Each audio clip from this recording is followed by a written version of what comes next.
그동안 잘 지내셨나요? 안녕하세요, 문명훈입니다.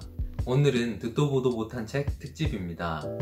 오늘 우리가 함께 볼 책은 20세기 중반에 활동한 철학자 오스틴의 말과 행위입니다. 이 책은 그의 강의록을 엮은 책이죠. 우리는 일어나서 잠들 때까지 언어에 둘러싸여 살고 있습니다. 언어는 의사소통의 통로로서 우리는 언어를 통해 감정을 표현하고 무언가를 설명하고 누군가를 설득하면서 살고 있죠. 그런데 학술적 영역에서, 특히 철학에서 언어는 진리를 전달할 때라야 의미 있는 것으로 인정받았습니다. 언어는 세계를 설명하거나 기술하는 것이었고, 철학자는 그 설명과 기술이 참인지 거짓인지 판단하는 사람이었죠. 그런데 오스틴은 이러한 가정이 잘못된 것이라고 이야기합니다. 세계에 대한 설명이라고 생각했던 문장이 무의미하거나 다른 역할을 하는 경우가 많았기 때문이죠. 오스틴은 참거짓을 가를 수 있는 문장을 진술문이라고 부릅니다. 오늘 날씨가 맑다. 나는 오늘 점심에 CU 편의점에 크랩 토핑 유부초밥을 먹었다. 내 4학년 1학기 성적은 4.5다. 등은 참거짓을 가릴 수 있는 문장이죠.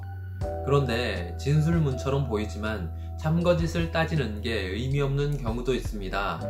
결혼식에서 주례자가 두 사람은 부부가 되었습니다 라고 말한 경우, 이 문장은 두 사람이 부부가 되었다는 걸 설명하는 게 아닙니다. 이 문장 때문에 두 사람이 부부가 된 것이죠. 야구의 풀카운트 상황에서 투수가 던진 공을 보고 심판이 스트라이크라고 외쳤다면, 이때의 스트라이크는 단지 공이 스트라이크 존을 지났다는 걸 설명하는 게 아닙니다.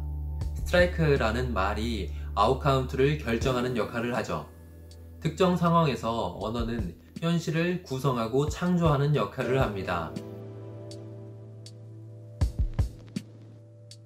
오스틴은 두 사람을 부부로 선언하는 문장이나 스트라이크처럼 현실적인 힘을 발휘하는 문장을 보고 진술문과 대비해 수행적 발화, 수행문이라고 불렀습니다. 수행문은 언어이면서 동시에 행위이죠. 그 때문에 오스틴은 화행, 스피치 액트라는 용어를 사용합니다.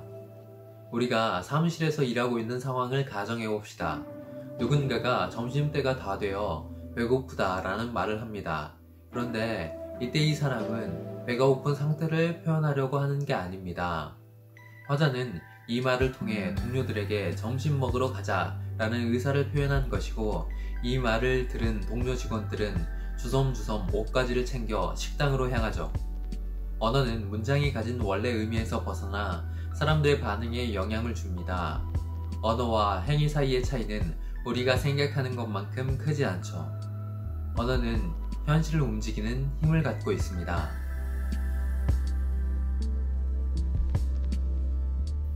제가 오스틴의 말과 행위를 떠올린 것은 설리의 사망 소식을 듣고 나서였습니다. 평소 악플에 시달리던 설리가 우울증을 앓았고 그 때문에 자살에 이르게 되었다는 뉴스가 나왔죠. 이러한 사정 때문에 악플러들을 강력하게 처벌하는 설리법이 필요하다는 이야기가 나오고 있습니다. 인터넷 실명제는 아니라도 악플을 강력하게 처벌해야 한다는 의견이죠. 전통적으로 표현은 행위와 달리 처벌의 대상이 되지 않는다는 인식이 강합니다. 표현은 행위만큼 피해가 크지 않고 표현의 자유를 제약하는 것이 곧 사상의 자유를 제약하는 것이라고 생각하기 때문입니다. 그런데 최근 혐오 표현을 다루는 학자들을 중심으로 표현도 처벌의 대상이 될 수 있다라는 주장이 나오고 있습니다. 그 배경에는 오스틴의 화행론이 자리 잡고 있죠. 언어가 곧 행위라는 오스틴의 이론을 전제로 하면 소수자나 약자를 대상으로 한 혐오 표현이나 악성 댓글이 물리적 폭력만큼 혹은 그보다 더 큰 상처를 남긴다는 걸 알 수 있습니다. 제가 혐오 표현에서 다뤘던 학자인 주디스 버틀러도 오스틴의 화행 이론을 전제로 하고 있죠. 설리의 자살로 악성 댓글을 자제하자는 반응이 나오고 있습니다.